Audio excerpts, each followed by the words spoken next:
दोस्तों नमस्कार। ये है मार्गदर्शन फॉर सिविल सर्विसेज। मैं अनुराग चौधरी। दोस्तों आज की वीडियो में प्रस्तुत है सिविल सेवा परीक्षा की तैयारी करने वाले अभ्यर्थियों को ध्यान में रखकर डॉक्टर विजय अग्रवाल द्वारा लिखित पुस्तक आज़ादी की कहानी का अध्याय 8 क्रांतिकारी आंदोलन का जन्म। इस पुस्तक में अत्यंत ही सरल तथा रोचक तरीके से भारतीय स्वतंत्रता आंदोलन को समझाया गया है ताकि आप आसानी से इसके विभिन्न पहलुओं को समझ सकें।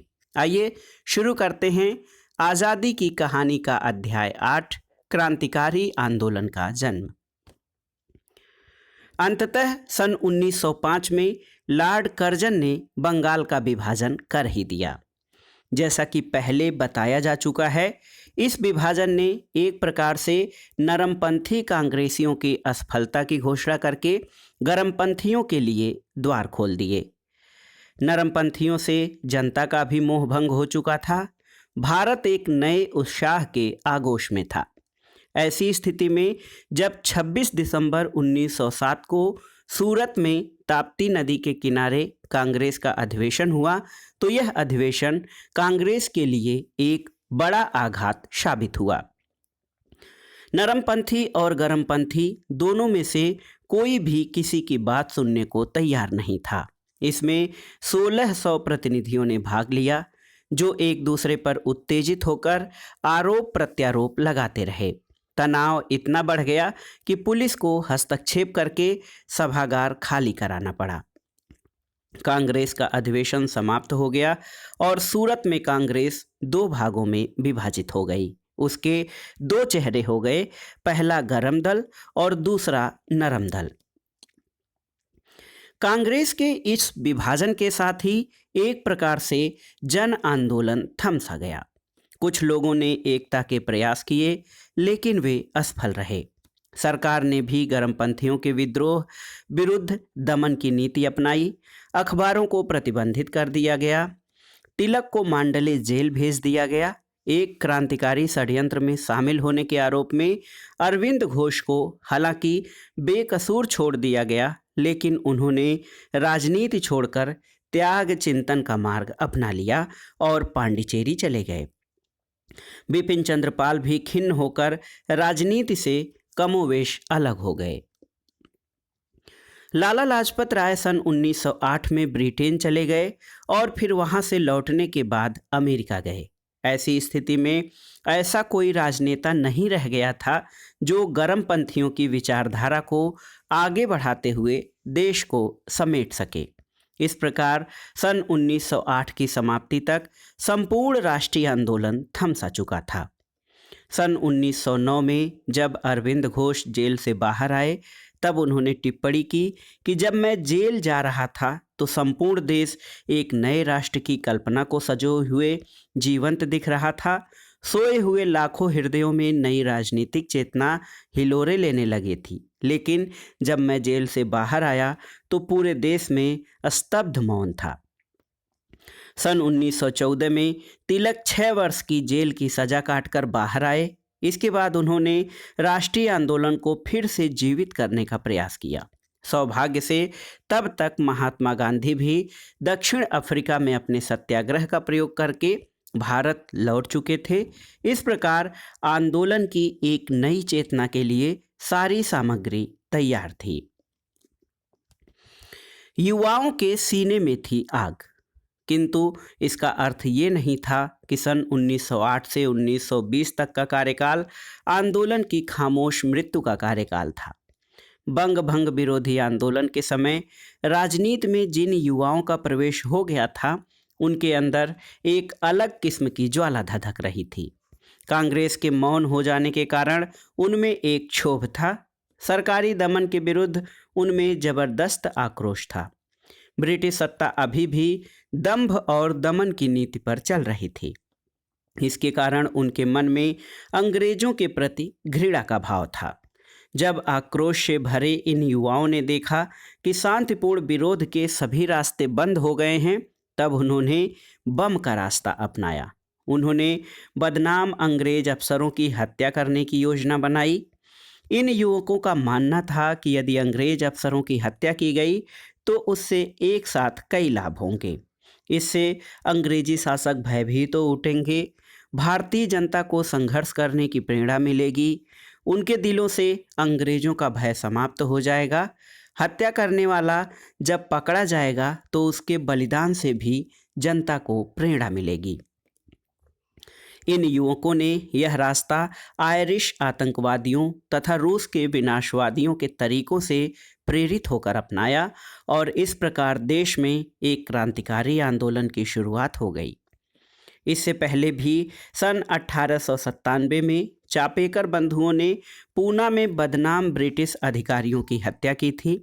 सन 1904 में विनायक दामोदर सावरकर ने अभिनव भारत नाम से क्रांतिकारियों का एक गुप्त संगठन बनाया था।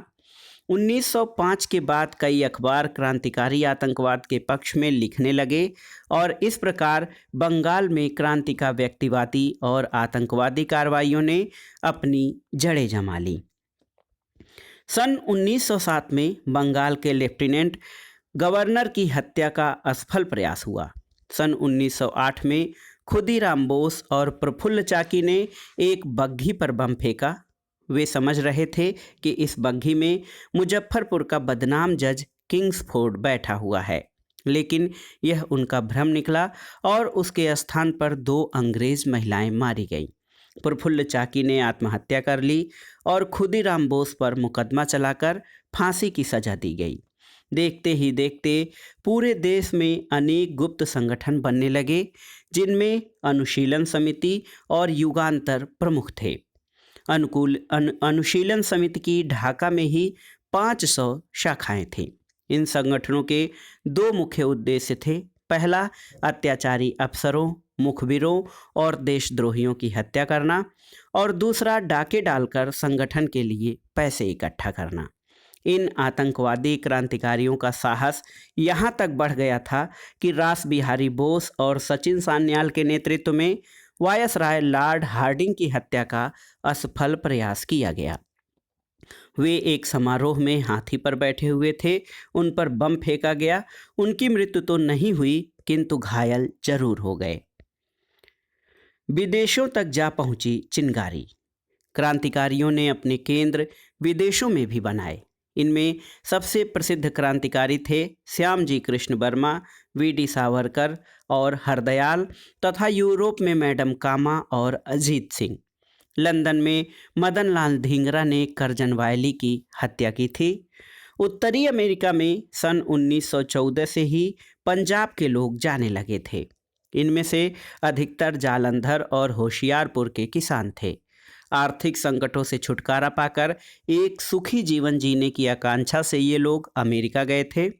इनमें से अधिकांश लोगों को कनाडा और अमेरिका में घुसने नहीं दिया गया और जिन्हें बसने दिया गया उनके साथ अत्याचार हुए। इन अप्रवासी भारतीयों ने स्वतंत्रता आंदोलन के लिए वहां एक पृष्ठभूमि तैयार कर दी थी। गदर पार्टी का हल्ला। सन 1911 में हरदयाल कैलिफोर्निया पहुंचे और जल्दी ही राजनीतिक गतिविधियों में शामिल हो गए। उन्हें यह विश्वास था कि सशस्त्र क्रांति से स्वतंत्रता प्राप्त की जा सकती है। उन्होंने युगांतर नाम से एक पर्चा भी छपवाया। उत्तरी अमेरिका के पश्चिमी तट पर बसे भारतीय किसान किसी नेता की तलाश में थे और उन्हें लाला हरदयाल के रूप में अपना नेता मिल गया। संयुक्त राज्य अमेरिका तथा कनाडा में रहने वाले भारतीय क्रांतिकारियों ने सन 1913 में गदर पार्टी की स्थापना की।